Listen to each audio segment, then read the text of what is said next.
بڑھتے ہیں اپنی نیکسٹ اسٹوری کی طرف۔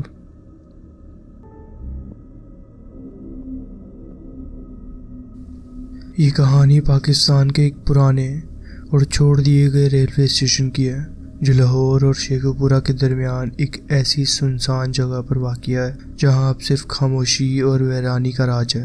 یہ ریلوے اسٹیشن کبھی ایک پرانے زمانے کا اہم مرحلہ تھا، جہاں روزانہ ہزاروں لوگ گزرتے، ٹرینز رکتی اور سفر کا ایک نیا صفحہ شروع ہوتا تھا۔ مگر وقت کے ساتھ نئے ریلوے ٹریکس اور نئی ٹیکنالوجی نے اس جگہ کو پرانے دور کا صرف ایک بھوت بنا دیا تھا۔ یہ جگہ ایک وقت تھا جب پرانی ٹرینز اور کوچز کو توڑ کر سکریپ کرنے کے لیے استعمال ہوتی تھی۔ لوہے کے بڑے بڑے ٹکڑے، پرانے انجن پارٹس اور سڑے ہوئی ووڈن بوگیاں یہاں ڈھیر ہوتی گئیں۔ یہ ایک طرح کا ورک شاپ تھا جہاں انجن اور بوگیوں کے کام کے ماہر لوگ انہیں پرانے حصوں میں توڑ کر نئے مصارف کے لیے استعمال کرتے۔ مگر دھیرے دھیرے یہ کام بھی بند ہوتا گیا اور اب یہ جگہ صرف ایک عجیب اور خوفناک ٹرین گریو یارڈ بن چکی ہے۔ ایک ایسی جگہ جہاں صرف ہوا کے تیز جھونکے، زنگ لگے دروازوں کی چیخ اور کسی انجان سائے کی موجودگی محسوس ہوتی ہے۔ ریلوے کی ان پرانے حصوں کو شہری تجسس پسند افراد کے لیے بہت دلچسپ جگہ مانا جاتا ہے۔ یہ صرف ایک چھوڑی ہوئی جگہ نہیں، بلکہ ایک ایسے مقام کی شناخت ہے جہاں تاریخ کے بہت سے آثار موجود ہیں۔ یہ صرف لوہے کی قبرستان نہیں، بلکہ گزرے وقت کا ایک زندہ گواہ ہے۔ یہاں آنے والے لوگ صرف پرانی ٹرینز اور ان کے اندر موجود خود مختلف قسم کی تاریخی آثار نہیں دیکھتے، بلکہ محسوس کرتے ہیں کہ کس طرح یہ جگہ کبھی ایک پرانی دنیا تھی جہاں رات دن لوگ آتے جاتے رہتے تھے۔ کچھ ٹرین گریو یارڈز مشہور ہیں جہاں لوگ آ کے ٹرین کے اندر جا سکتے ہیں، ان کے انجن اور بوگیوں کو دیکھ سکتے ہیں اور محسوس کر سکتے ہیں کہ کس طرح وقت نے انہیں بھلا دیا ہے۔ مگر زیادہ تر ایسی جگہیں سنسان اور بھولے بسرے علاقے میں ہیں جو صرف چند لوگوں کے علم میں ہوتی ہیں۔ یہ جگہیں صرف لوہے کی پرانی ڈھانچے کے ڈھیر نہیں، بلکہ ان میں وہ کہانیاں دفن ہیں جو صرف رات کے اندھیرے میں محسوس کی جا سکتی ہیں۔ کہیں کوئی دستک دیتا ہے، کہیں کوئی سرگوشی ہوتی ہے، اور کہیں کسی پرانی ٹرین کی چیختی ہوئی بریک کی آواز سنائی دیتی ہے، جو اصل میں وہاں ہے بھی یا نہیں کوئی نہیں جانتا۔ میں اکثر سپرنگ کے موسم میں آتا تھا جب ٹھنڈی ہوائیں چل رہی ہوتی تھیں۔ اس موسم میں یہ جگہ کسی پرانے پوسٹ کارڈ کا حصہ لگتی تھی، کہیں دھندلی دھندلی روشنی، کہیں سرخ پتوں سے ڈھکی زمین کا ایک حصہ، اور کہیں پرانی بوگی کے اندر سے جھلک لیتا اندھیرا۔ ہر دفعہ یہاں آ کے مجھے محسوس ہوتا تھا کہ یہ صرف ایک چھوڑی ہوئی جگہ نہیں، بلکہ ایک کہانی ہے جو ہر بے جان چیز کے اندر چھپی ہوئی ہے۔ کبھی میں اپنے ساتھ اسکیچ بک بھی لے کے آتا تھا اور پرانی بوگیز یا ٹرین کا اسکیچ بناتا تھا۔ کبھی صرف ٹرینز کے بیچ سے گزر کر کھوئی ہوئی چیزوں کی تلاش میں رہتا ہوں، کوئی پرانا ٹکٹ، ایک انجن کا ختم ہو چکا میٹر، یا کوئی چھوٹی سی چیز جو شاید کسی وقت کسی مسافر کی یاد بن کر رہ گئی ہو۔ یہ جگہ صرف اسکریپ یارڈ نہیں، بلکہ تاریخ کا ایک ایسا حصہ ہے جو دھیرے دھیرے مٹی میں گھل رہا ہے۔ ہر چیز یہاں ایک کہانی سنانے کو تیار لگتی ہے، بس سننے والا کوئی نہیں۔ مگر اس دفعہ میں لیٹ سپرنگ میں یہاں آیا تھا، جو میرا عام طور پر آنے کا وقت نہیں ہے۔ اس موسم میں یہاں آنے کی عادت نہیں تھی، مگر پتہ نہیں کیوں بس دل نے کہا کہ مجھے یہاں کا چکر لگا لینا چاہیے۔ دھوپ تیز تھی، ہوائیں بھی گرم ہو چکی تھیں اور جنگل کی مٹی بھی پیاسی لگ رہی تھی۔ پرانی بوگیوں کا لوہا سورج کی گرمی سے اتنا گرم ہو چکا تھا کہ ہاتھ لگانے پر جلن محسوس ہوتی تھی۔ سب کچھ ویسا ہی تھا جیسے پہلے ہوتا تھا، وہی پرانے انجنز، وہی سڑے ہوئے دروازے اور وہی اکیلے کھڑے ٹریکس جو گھاس اور جھاڑیوں میں کھو گئے تھے۔ لیکن اس بار یہ جگہ کچھ الگ لگ رہی تھی، جیسے مجھے دیکھ رہی ہو۔ جب میں ریلوے ٹریکس پر آہستہ آہستہ چلتا جا رہا تھا، ٹرینز کے بھرے ہوئے پرانے ڈھانچوں کو چھو رہا تھا، تبھی مجھے اچانک ایک عجیب سی چیز نظر آئی۔ ایک نئے چمکدار شیشے کے ٹکڑے زمین پر پڑے ہوئے تھے، جو اس جگہ کے پرانے اور زنگ آلودہ ماحول سے بالکل الگ محسوس ہو رہے تھے۔ شیشے کے چھوٹے چھوٹے شیڈز سورج کی روشنی میں چمک رہے تھے، جیسے کسی نئے حادثے کا نشان ہو۔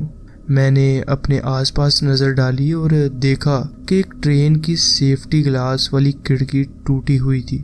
اس کا شیشہ اندر سے نہیں بلکہ باہر کی طرف سے جھکا ہوا تھا، جیسے کسی نے اندر سے زور لگا کر اسے توڑا ہو۔ یہ چیز عجیب تھی کیونکہ یہاں سالوں سے کوئی نہیں آتا، اور اگر کسی نے اسے توڑا بھی ہوتا تو شیشہ یا تو اندر ہوتا یا تمام ٹکڑے برابر گرے ہوئے ہوتے۔ یہ بالکل نیا لگ رہا تھا، جیسے کچھ دن پہلے یہ سب ہوا ہو۔ مجھے کیوریوسٹی ہوئی کہ اندر دیکھا جائے۔ میں دھیرے سے اپنی جگہ سے آگے بڑھا، بوگی کے اندر جھانکنے لگا۔ اندر گرمی تھی، ہوا رک سی گئی تھی اور ایک عجیب سی بو ہوا میں تھی جو پرانے کپڑوں اور بیکار پڑے سامان کی ہوتی ہے۔ اندر اندھیرا تھا، لیکن جب میری آنکھیں ایڈجسٹ ہوئی تو مجھے ایک کونے میں کچھ عجیب چیزیں دکھائی دینے لگیں۔ ایک پرانی سلیپنگ بیگ وہاں تھی جو گندی اور پھٹی پرانی سی لگ رہی تھی۔ اس کے قریب کچھ خالی کھانے کے ڈبے اور پرانی بوتلیں پڑی ہوئی تھیں۔ یہ دیکھ کر مجھے فوراً سمجھ آ گیا کہ یہاں شاید کوئی تو رہتا ہے جو دن بھر کہیں بھٹکتا اور رات کو یہاں سو جاتا ہے۔ شاید ایک ایسا انسان جو دنیا کی نظروں سے چھپا رہتا ہو، جسے صرف یہ سنسان ٹرینز اپنی پناہ میں رکھتی ہوں گی۔ میں نے سوچا کہ بنا کسی چیز کو ہاتھ لگائے واپس نکل جاؤں، لیکن جیسے ہی میں مڑنے لگا میری نظر ایک کرسی کی بیک ریسٹ پر پڑی۔ اس کرسی میں ایک عجیب سا سوراخ تھا، ایک گول سوراخ جو بالکل بے جا لگ رہا تھا۔ پہلے مجھے لگا یہ صرف کسی پرانے طریقے سے ٹوٹ گیا ہوگا، مگر جب میں نے جھک کر اسے قریب سے دیکھا تو محسوس ہوا کہ یہ سوراخ کوئی معمولی نشان نہیں۔ مجھے ایسا لگا جیسے کوئی چیز اس کرسی کے پار ہو کر سامنے والی سیٹ میں گھس گئی ہو، جیسے کسی نے یہاں سے کسی اور چیز کو پار کر دیا ہو۔ اور یہ سوچتے ہی ایک عجیب سا ٹھنڈا جھونکا میری گردن کے پاس سے گزرا۔ مجھے محسوس ہوا جیسے کوئی میرے پیچھے تھا۔ میں ایک دم سیدھا کھڑا ہو گیا اور آس پاس دیکھنے لگا۔ میرے دل کی دھڑکن تیز ہو گئی تھی، مگر میں اپنے جذبات کو سنبھالنے کی کوشش کر رہا تھا۔ ایک عجیب سی بے چینی محسوس ہو رہی تھی، جیسے کوئی چھپی ہوئی چیز مجھے دیکھ رہی ہو۔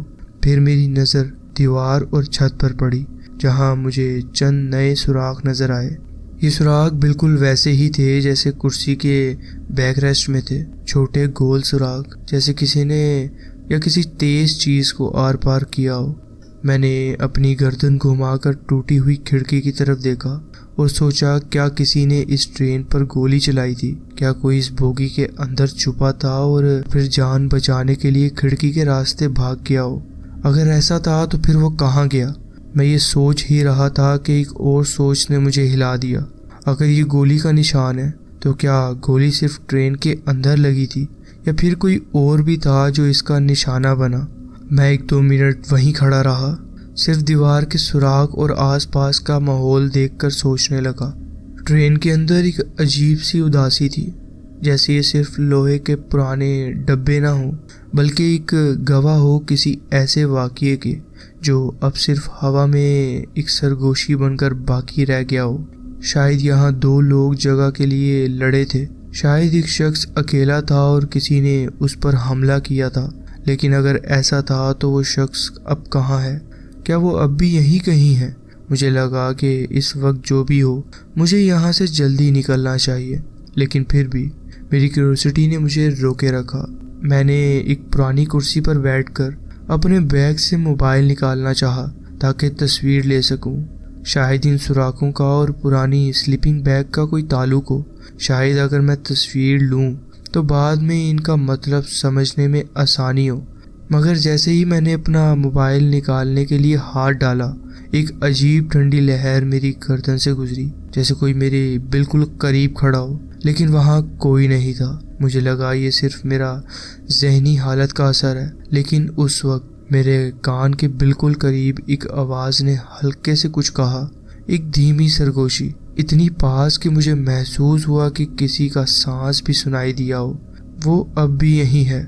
مجھے ایک عجیب سی بے چینی محسوس ہونے لگی۔ میں فوراً اپنی جگہ سے اچھل کر کھڑا ہو گیا، جیسے کسی نے میرے نیچے سے زمین کھینچ لی ہو۔ میرے منہ سے بنا سوچے سمجھے نکل گیا، نہیں، یہ نہیں ہو سکتا۔ میری آواز بوگی کے اندر گونج گئی۔ عجیب سی گونج تھی، جیسے آواز ایک مرتبہ نہیں بلکہ 2 یا 3 مرتبہ میرے آس پاس چھوٹی چھوٹی سرگوشی بن کے پھر سے سنائی دی ہو۔ یہ صرف میرا وہم تھا یا واقعی یہ آوازیں میرے کہنے کے بعد کسی اور نے دہرائی تھی؟ میں نے فوراً چاروں طرف دیکھا، بوگی کے ہر اندھیرے کونے میں جھانکا، مگر کوئی بھی وہاں نہیں تھا۔ اندھیرا ٹھہرا ہوا لگ رہا تھا، جیسے ہوا بھی یہاں رک گئی ہو۔ سانس اندر کھینچنے پر محسوس ہوتا تھا کہ ہوا بھاری ہو گئی ہے، جیسے مٹی اور پرانے لوہے کی ایک عجیب سی بو ہوا میں گھل گئی ہو۔ گھبراہٹ میں نے اپنی چھوٹی شکاری چھری نکالی جو ہمیشہ میرے بیگ میں ہوتی تھی، بس اس لیے کہ اگر کہیں جنگلی جانور کا سامنا ہو تو کچھ اپنی حفاظت کی جا سکے۔ میری انگلیاں چھری کو مضبوطی سے پکڑے ہوئی تھیں۔ میں دھیرے دھیرے ادھر ادھر دیکھ رہا تھا، کرسیوں کے درمیان، بروکن کھڑکیوں کے آس پاس، لیکن کوئی بھی سامنے نہیں آیا۔ بوگی ایک عجیب سی خاموشی میں ڈوبی ہوئی تھی، لیکن یہ وہ خاموشی نہیں تھی جو سنسان جگہوں کی ہوتی ہے۔ یہ ایک بے چین خاموشی تھی، جیسے کوئی سانس روک کر مجھے دیکھ رہا ہو۔ پھر میری نظر اپنے ہاتھ پر پڑی، میرے ہاتھ جو کہ کانپ رہے تھے۔ یہ صرف گھبراہٹ تھی یا کوئی اور چیز؟ مجھے محسوس ہو رہا تھا کہ کچھ ٹھیک نہیں ہے، لیکن میں اپنے دل کو سمجھانے کی کوشش کر رہا تھا، یہ صرف میری سوچ ہے، شاید میں زیادہ پیرانوئڈ ہو رہا ہوں، یا شاید کوئی واقعی یہاں ہے۔ لیکن پھر وہ ہوا جو میں کبھی بھول نہیں سکا۔ کسی نے مجھے سینے پر زور سے دھکا دیا۔ یہ کوئی ہلکا سا جھٹکا نہیں تھا، یہ ایک پوری طاقت سے مارا گیا دھکا تھا، جیسے کوئی چاہ رہا ہو کہ میں گر جاؤں۔ میں پیچھے کی طرف لڑکھڑا گیا، ایک ٹوٹے ہوئے ہینڈل سے ٹکرا گیا۔ میرے پاؤں پھسلنے والے تھے، لیکن کسی طرح میں نے اپنے آپ کو بیلنس کیا، اور پھر وہی آواز میرے کان کے بالکل قریب، ایک سرگوشی اتنی قریب کہ جیسے کوئی بالکل میرے کان کے پاس اپنے ہونٹ ہلا رہا ہو، نکل جا۔ یہ کوئی گونج نہیں تھی، یہ ایک اصل آواز تھی، کسی نے مجھے کہا تھا۔ میری روح تک کانپ گئی تھی۔ یہ کوئی وہم نہیں تھا، کوئی تھا، اور وہ چاہتا تھا کہ میں یہاں سے چلا جاؤں۔ میں نے بنا ایک پل سوچے سیدھا ٹرین کے باہر بھاگنا شروع کر دیا۔ جیسے ہی میں اس پرانی بوگی سے نکلا، ایک عجیب سا احساس ہوا، جیسے کوئی مجھے دیکھ رہا ہو، بلکہ قریب ہو۔ میرے قدم ریلوے ٹریکس پر برف کی طرح لگ رہے تھے، لیکن میرے دماغ میں صرف ایک ہی بات چل رہی تھی، یہاں سے نکلنا ہے۔ میں گھنے جنگل کی طرف بھاگ گیا، پتوں اور جھاڑیوں کو چیر کر آگے بڑھتا رہا۔ سانس پھولی ہوئی تھی، لیکن ایک پل کے لیے بھی رکنے کا حوصلہ نہیں ہو رہا تھا۔ مجھے محسوس ہو رہا تھا کہ اگر میں رک گیا تو کوئی مجھے پکڑ لے گا، لیکن کیا؟ یہ سوچ مجھے اور زیادہ گھبرانے پر مجبور کر رہی تھی۔ آخر ایک بڑے درخت کے پیچھے جا کر میں رک گیا، سانس سنبھالنے کی کوشش کی اور دھیرے سے ٹرین گریو یارڈ کی طرف دیکھنے لگا۔ مجھے یہ جاننا تھا جو مجھے ٹرین کے اندر محسوس ہوا وہ واقعی تھا یا صرف میرا دماغ کا کھیل۔ پر کوئی بھی ٹرین سے باہر نہیں آیا، وہاں کوئی حرکت بھی نہیں ہوئی، ہر چیز بالکل ویسی ہی تھی جیسے میں وہاں پہلی دفعہ آیا تھا۔ پرانی ٹرینز، گھنی جھاڑیوں سے بھرے ٹریکس، اور وہی ایک عجیب سی موج جیسی خاموشی۔ اگر وہاں کوئی تھا تو وہ کہاں گیا؟ مجھے اب بھی دل میں عجیب سی گھبراہٹ محسوس ہو رہی تھی، جیسے کوئی اب بھی مجھے دور سے دیکھ رہا ہو۔ ایک بے چینی سی دل میں اٹھ رہی تھی۔ میں اور زیادہ دیر وہاں نہیں رک سکا۔ میں نے ریلوے اسٹیشن کا دوسرا راستہ لیا اور واپس گھر کی طرف نکل گیا۔ مجھے صرف اس جگہ سے دور جانا تھا، مگر جتنا میں چل رہا تھا اتنی ہی عجیب سوچیں دماغ میں گھوم رہی تھی۔ میں خود کو سمجھانے کی کوشش کر رہا تھا کہ شاید میں نے صرف اپنی سوچ سے یہ سب محسوس کیا ہے، شاید اتنی پرانی جگہ پہ اکیلے ہونے کی وجہ سے میرا دماغ چلنے لگا تھا۔ لیکن ایک بات جو مجھے چین نہیں لینے دے رہی تھی، وہ دھکا جو مجھے ملا تھا، وہ صرف ایک سوچ کا اثر کیسے ہو سکتا تھا؟ اور سب سے زیادہ وہ آواز جو میرے کان کے بالکل قریب تھی، نکل جاؤ، یہ کہاں سے آئی تھی؟ جب میں ریلوے اسٹیشن سے کافی دور پہنچ گیا تھا، میرے دل کی دھڑکن اب بھی تیز چل رہی تھی۔ میں زندہ تھا یہ سوچ کر ایک پل کے لیے تسلی ملی، مگر پھر دماغ نے ایک اور بات سمجھنے کی کوشش کی۔ جو کچھ بھی ٹرین گریو یارڈ میں ہوا وہ صرف میرا وہم تھا یا حقیقت؟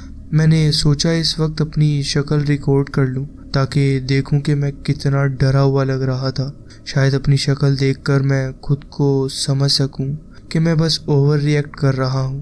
موبائل نکال کر آن کیا ہی تھا کہ پھر سے وہی آواز سنائی دی، مگر اس دفعہ میرے کان کے پاس نہیں بلکہ پیچھے سے آئی تھی۔ لیکن اس دفعہ ایک سرگوشی نہیں تھی، یہ ایک بھیانک چیخ تھی، ایک چیخ جو صرف چیخ نہیں تھی، یہ چیخ کھوکھلی بھی تھی اور غصے سے بھری ہوئی، جیسے کوئی بہت ہی غصے میں ہو۔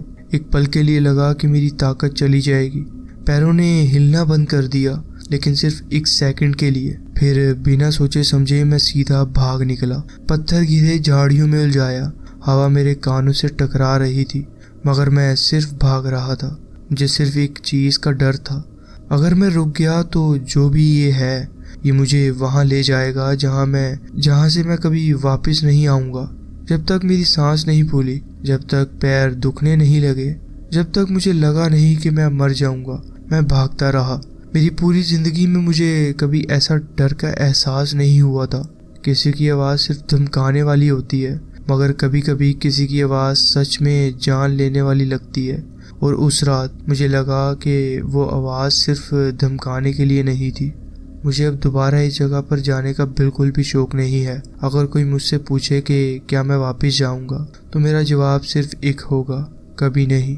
یہ صرف ایک ڈر کا مسئلہ نہیں ہے، یہ صرف اس بات کا مسئلہ نہیں کہ مجھے وہاں عجیب چیزیں محسوس ہوئیں۔ مسئلہ یہ ہے کہ مجھے لگتا ہے کہ اگر میں واپس گیا تو شاید اس دفعہ واپس نہیں آؤں گا، شاید میں اس ٹرین کو دوبارہ ڈھونڈ بھی نہیں سکتا جس میں مجھے وہ آواز سنائی دی، یا شاید وہ ٹرین صرف اسی رات وہاں تھی اور اب کبھی نہیں ملے گی۔ مگر ایک چیز جو مجھے اب بھی سوچنے پر مجبور کرتی ہے وہ یہ کہ کیا میں وہاں اکیلا تھا جو وہاں کسی چیز سے بھاگ رہا تھا۔ مجھے لگتا ہے کہ کوئی یہاں سونا چاہتا تھا، اور کسی رات جب وہ سو رہا تھا تو یہ آواز اسے بھی بھاگنے پر مجبور کر رہی تھی۔ شاید اس شخص نے گھبراہٹ میں کوئی بندوق نکال کر فائر بھی کیا ہو، اور جب اسے سمجھ نہیں آیا کہ وہ کس چیز پر گولی چلا رہا ہے تو ڈر کے مارے کھڑکی سے باہر نکل گیا۔ اور اگر یہ آواز ویسی ہی ہوتی جیسی مجھے راستے میں سنائی دی تھی، لیکن اندھیرے میں جب آس پاس صرف خاموشی ہوتی، تو شاید میرا بھی یہی حال ہوتا۔ شاید میں بھی ایسی کسی ٹوٹی ہوئی کھڑکی کے شیشے کا ایک اور ٹکڑا بن چکا ہوتا۔ یہ تھا میرا واقعہ جو میں آپ کے ساتھ شیئر کرنا چاہتا تھا۔ جی بہت بہت شکریہ، آپ نے اپنی کہانی ہمارے ساتھ شیئر کی۔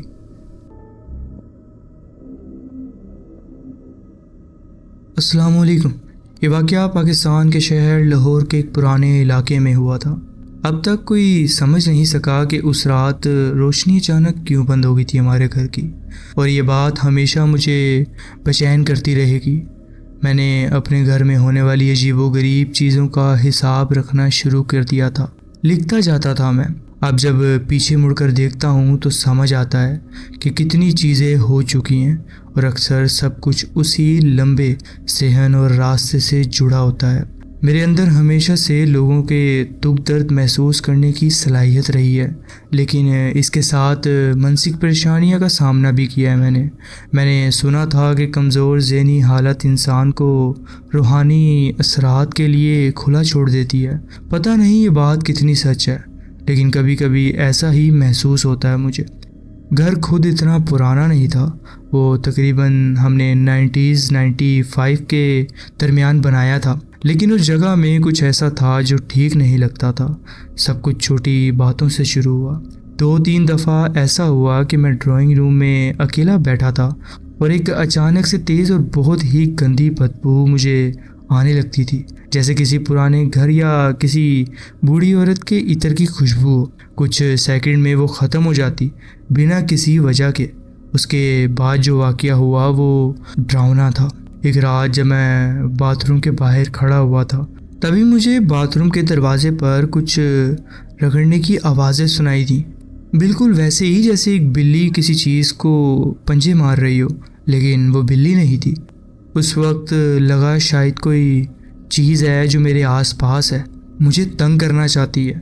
فی الحال میں جلدی سے وہاں سے چلا گیا، لیکن اس کے بعد جو واقعہ ہوا وہ حفاظتی نہیں لگتے تھے۔ ایک شام ڈرائنگ روم میں بیٹھا تھا کہ محسوس ہوا کہ کوئی اور بھی اندر آ گیا ہے۔ میں نے صحن کی طرف دیکھا، ادھر اتنا اندھیرا تھا کہ کچھ دکھائی نہیں دے رہا تھا، لیکن مجھے یقین ہے کہ میں نے ایک شکل دیکھی جو دیوار کے کونے سے مجھے جھانک کر دیکھ رہی تھی، بس ایک لمحے کے لیے۔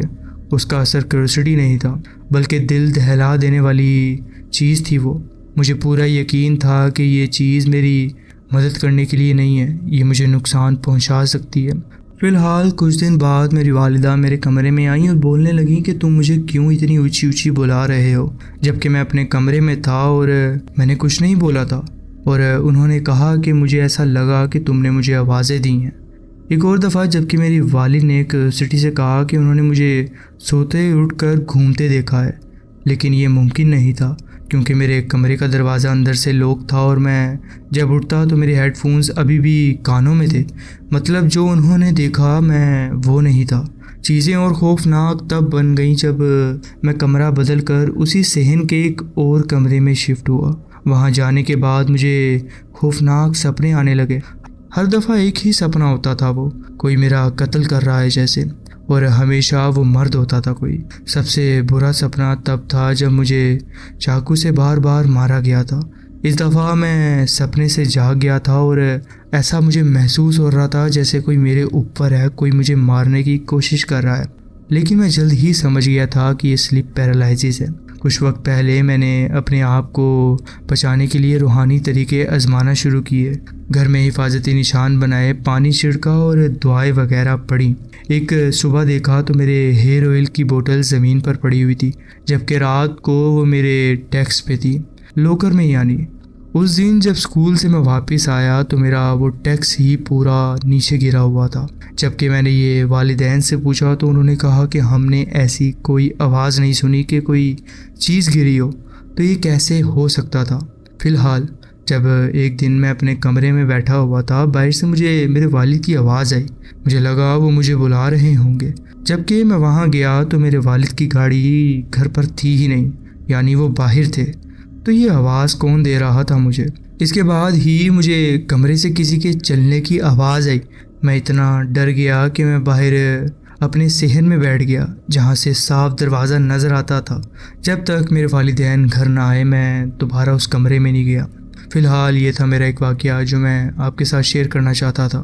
جی بہت بہت شکریہ، آپ نے اپنی کہانی ہمارے ساتھ شیئر۔ تو جی فرینڈز، یہ تھی آج کی سٹوریز۔ آپ کومنٹس میں ضرور بتائیں کہ آپ کو یہ سٹوریز کیسی لگیں۔ اگر آپ کو یہ سٹوریز اچھی لگی ہوں تو ویڈیو کو ضرور لائک کیجیے اور چینل کو ضرور سبسکرائب کیجیے اور بیل آئیکن کو ضرور پریس کر لیجیے تاکہ آگے آنے والی کہانیاں ویڈیوز آپ سے مس نہ ہوں۔ اپنا خیال رکھیں اور ملتے ہیں نیکسٹ ویڈیو میں۔ اللہ حافظ۔